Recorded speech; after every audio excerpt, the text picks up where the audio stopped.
My name is Vivian Cross, and I am 35 years old. $8,450,000.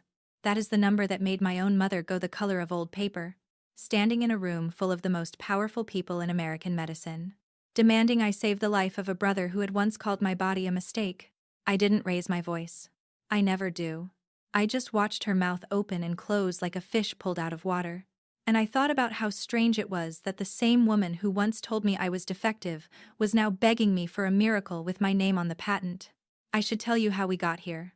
Because the woman standing at that podium, in a cream blazer, with a laser pointer still warm in her hand, was not always someone anyone would beg. Now, let me take you back to a house with white shutters and a lawn that was mowed every Saturday, whether it needed it or not. In a town where everyone smiled at each other in the grocery store, and nobody asked what was happening behind the closed doors. That was the house I grew up in. That was the house where, at 15 years old, I woke up one January morning with a pain in my lower abdomen so sharp I thought something inside me had physically torn. My mother, Eleanor, didn't take me to the hospital because she was worried. She took me because appearances mattered to her more than anything else in the world.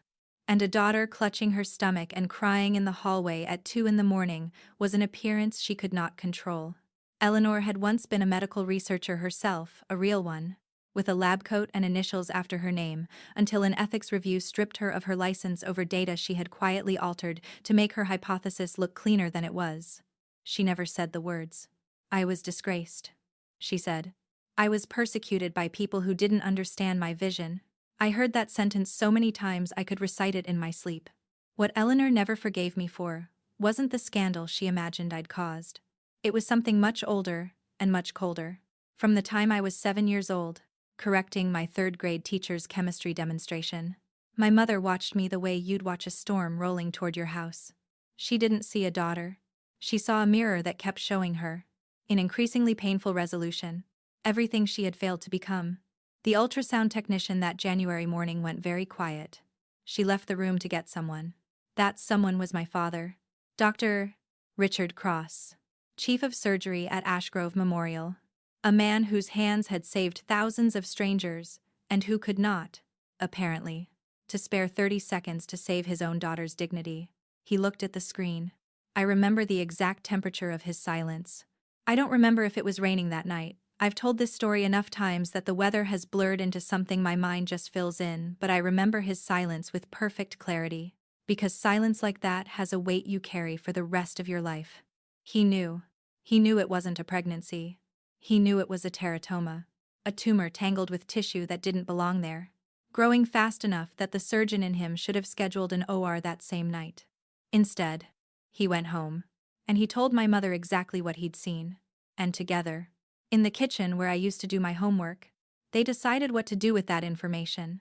They decided to do nothing, because 2 nights earlier, my brother, Marcus Golden, effortless, adored, had lost a straw poll in his first run for state assembly, and Eleanor had already wired $40,000 to his campaign account from money that technically wasn't hers to wire, money that had been sitting, untouched and accumulating interest, in a trust fund left to me by my grandmother. There would be more transfers after that one. Over 14 years. My parents siphoned $8. Sibaiwusher. 0, 0, 0. Out of that trust. Laundered through family loans. And campaign consulting fees. All of it feeding a political career that would eventually collapse anyway. But that's a detail for later. What they needed, that January, was an excuse to explain away a hospital bill they had no intention of paying. And a story simple enough that the neighbors would nod along and stop asking questions. A pregnant teenager was a scandal. A pregnant teenager who ran away was a scandal with a tidy ending. So, they told everyone I was pregnant. And then they told me to leave. I remember standing in that kitchen, doubled over, asking my mother to please just take me back to the hospital. And I remember the sentence she said instead. Flat and practiced. Like she'd rehearsed it in the mirror. "Defective things are a drain on our resources," she said. "We only keep what provides a return on investment." I want you to sit with that sentence for a moment, because I had to sit with it for 20 years. She wasn't talking about a strange organism growing where it shouldn't. She was talking about me. My father signed emancipation paperwork that same week. the kind hospitals keep on file for exactly these situations. And beneath it, he signed something else, a refusal of further care form, releasing the hospital and himself from any further obligation toward my treatment. I didn't know that second document existed until years later. At the time, I only knew that I was 17 days away from what I believed, in my terrified 15-year-old mind, was either giving birth or dying, and that no one in my family was coming with me to find out which. Before I go further, I have to tell you about the years leading up to that morning. Because the humiliation didn't start with the tumor. It started long before, in smaller rooms, over smaller things. I was 11 the first time my mother sat me down at the dinner table with one of my science fair boards, a working model of a self-replicating cell scaffold, built out of gelatin and copper wire, because that's all the hardware store in town sold, and told me, in front of my father and my brother, that, playing scientist, I was a cute hobby, but that I should focus on something a girl could actually build a life around. Because nobody in the real world pays for little girls' experiments. I was 13 when I won a regional biology competition and came home holding the trophy like it might dissolve if I loosened my grip. And my mother looked at it for exactly 2 seconds before saying that trophies don't pay rent. And that my delusions of grandeur were an embarrassment to a family that had already produced one real scientist, meaning her, and didn't need a second one competing for the title. And I was 14, standing in my father's study while he graded surgical residents' case notes, when I asked if I could shadow him at the hospital just once, just to see what real medicine looked like. And he didn't even glance up from his papers.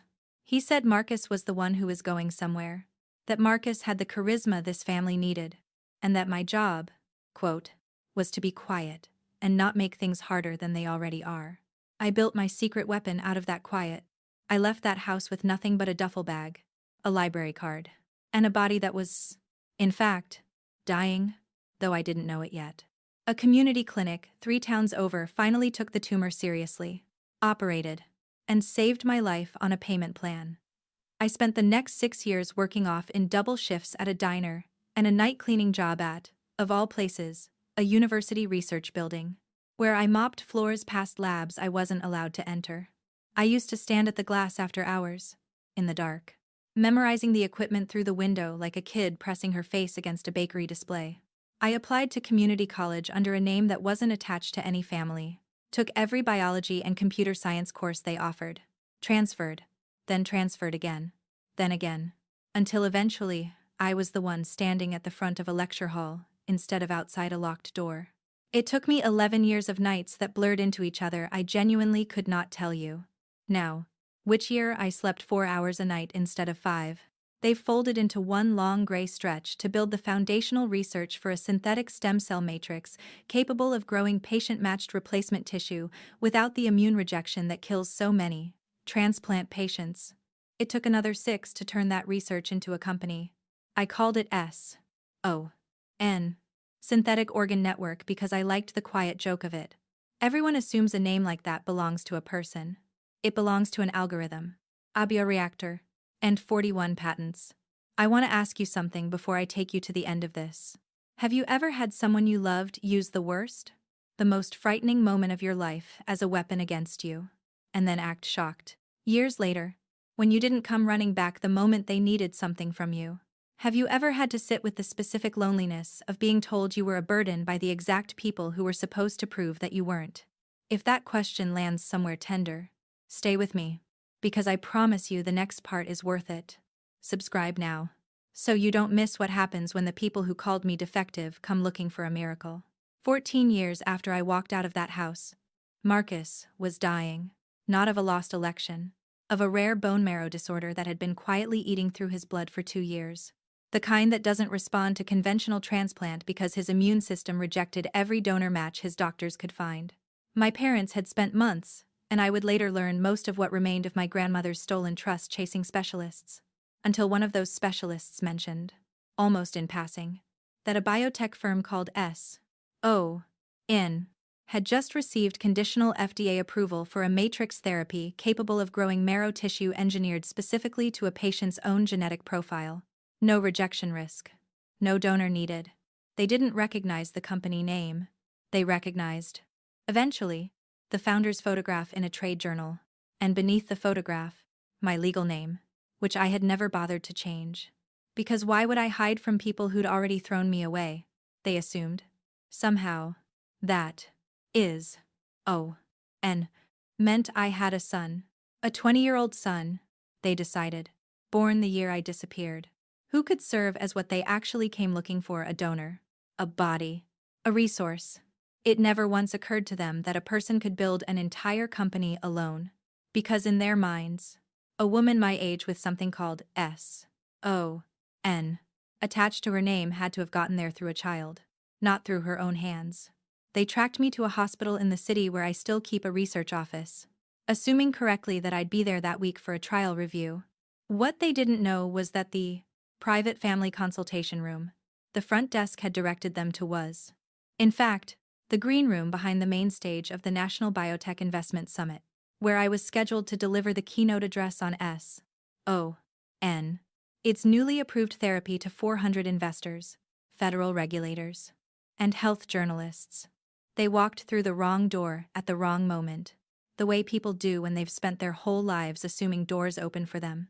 I was already at the podium, mid-sentence, discussing dosage protocols, when the doors at the back of the amphitheater swung open, and my mother's voice still trying for that same practiced, a reasonable tone she used the night she called me defective, cut across a room built for silence and applause. "Vivienne, we need to speak with your son.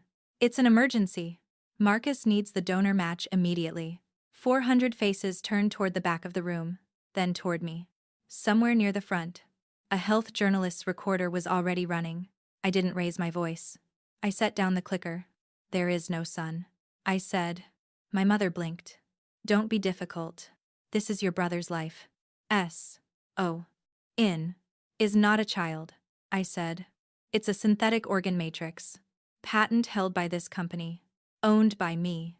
My father. Standing just behind her now. I went pale in the particular way. Surgeons go pale when they suddenly understand a diagnosis. Because he understood, faster than she did, exactly what I was. I asked the summit's technical team to bring up the display I had prepared for a different section of the keynote. One I had built months earlier, before I ever knew they'd come looking. 2 documents, side by side, 10 feet tall on the screen behind me. An unredacted ultrasound, 15 years old. A mass, clearly labeled by a radiologist's handwriting, clearly not a fetus. Beside it, a refusal of further care form. My father's signature. My mother's initials as witness. The room went the kind of quiet that isn't peaceful. It's the quiet right before something breaks. "You knew," I said. Short, cold. "Both of you. You called me pregnant. You called me a scandal. You needed the money for Marcus." My mother's mouth opened. Nothing came out. "I nearly died," I said. "In a house with 2 doctors in it." Silence. "Now you need me." Silence. I let that silence stretch the way she once let mine stretch in that kitchen. And then I said the price. Out loud, into a live microphone, in front of 400 people who would repeat it by morning. "The treatment Marcus needs costs $8,450,000. Someone in the third row actually gasped. Not at the number, but at how flatly I delivered it. "That is not a random figure," I continued. "It is the exact, inflation-adjusted total you took from my grandmother's trust, over 14 years, to fund a campaign that never won." My mother's face had gone the color of the ultrasound paper itself. "You would let your own brother die?" "No," I said. "I would let the market decide. Same as you did. Once. With me. And then, because some sentences deserve to come home exactly the way they were sent out." I said hers back to her, word for word, into a microphone that would carry it to every science desk in the country by morning. "Defective things are a drain on our resources. We only keep what provides a return on investment." I watched her physically flinch, the way a body flinches from a burn before the mind even registers pain. My father reached for her arm. Neither of them said anything else. The silence in that amphitheater lasted so long, I could hear the HVAC system cycling overhead. And 400 of the most powerful people in American medicine sat absolutely still, watching 2 people who had walked in expecting a family reunion realize they had walked into a deposition instead. I picked my clicker back up. "Now," I said, to the room, not to them. Let's talk about dosage protocols. Security escorted my parents out through the same doors they'd barged in through. Nobody screamed. Nobody needed to. The story broke by that evening, and within a week, the reporting followed on its own. The way these things do once the paperwork exists to back them up. Ashgrove Memorial opened an internal review into a chief of surgery who had signed a refusal of care form for his own minor daughter to avoid a hospital bill. Richard Cross was placed on administrative leave within the month and quietly stripped of his surgical privileges by spring. A financial forensics team, hired by the trust's original administrator, once the $8 Sibai 000 figure went public, traced the 14 years of transfers back to my mother's signature on nearly every form. The state attorney general's office opened a fraud inquiry into misuse of a minor's trust fund that is, as of this filming, still active. Marcus's political action committee dissolved within the quarter, its remaining donors filing their own complaints once they learned where some of its early funding had actually come from. Marcus himself, I'm told, did receive treatment, though not from me, and not through any special arrangement.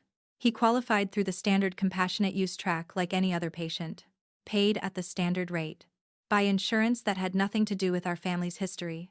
I didn't attend any hearings. I didn't send statements to reporters.